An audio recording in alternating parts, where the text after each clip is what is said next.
Urang Aceh, you adang raji. Urang Aceh Jawa mantaro. Dibantu Jawa, udang zaliman yang kai pedang lewanya. Yang urangnya ipu dua le Jawa ke you hadap katanya. Oleh sebabnya orangnya ubena urang Aceh merdeka yang kasyahid yang mandum boleh awak road. Mulai Dr. Muhtar, Dr. Zubir. Itu kejadian paling kena lihat. Yang mandum urang Aceh yang ia pelamit roy ke Jawa ya pohon taroi. Itu buah yang kanji kena, buah yang aib kena, buah yang hanapan tu tagak yang kata terjadi ada dia. Tak ada apa yang kan?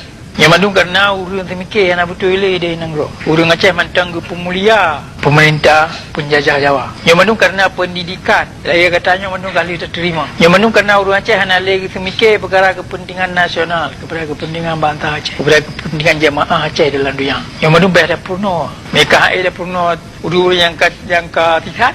Pada purno urang lain yang golong tidak. Tawanya hana tepa.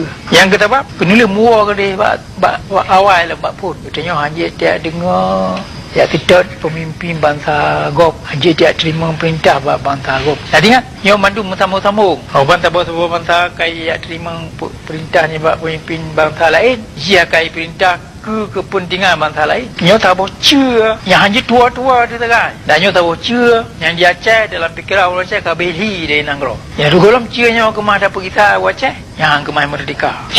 Ni bab apa yang kalau pegang anjahan katrang bak katanya. Yang orangnya minat yo bandum kepentingan nasional bangsa Aceh, kepentingan bangsa Aceh. Kabir le. Dan orang Aceh mai cuba bicara. Yang punya nai yang kabir hancur hana mai hidup ya. Karena kata dan bangsa Aceh di negara hana purno, hana purno pendidikan Aceh. Dia murno pendidikan Jawa. Maksud daripada pendidikan Jawa supaya apa yang akan terjadi di Aceh ni ipu kekal sampai akhir dunia. Dan mutabak keturunan tu kabeh ni yang tu. Membata Aceh hanya lem tu. Yo kesempatan kena lihat dia kemah ada pemerdeka road. Dan dia kita tem hajihan kita kemah ada pemerdeka road. Sebab perang yang akan dia buka hati nang road tu. Hilir rumah road tu. Musuh kada dosa, tanah kada tupat. Iji urun teka. Dalam perang yang bermakna dumpa perkara-perkara yang beri kemenangan na lanjaro dia. Dan kata depa katanya jika ada merdeka karena bangai karena hana tegak. Tahun 45 ngada. Katanya Aceh lebih helok senjata ni bak Jawa. Katanya Aceh yang payah blow senjata ya beri dia ke Jawa. Dengan bangai katanya ada alat urinang dia kampung tu ya jok. Pudapan mu kilo-kilo ya jok ke Jawa. Yang orangnya dia laki pedang Aceh merdekanya anak sobri. Macam laki kita. Dia laki anak sobri. Oleh sebenarnya gadah merdeka dia bukan karena anak bedi. Gadah merdeka dia karena anak konsep kepentingan nasional.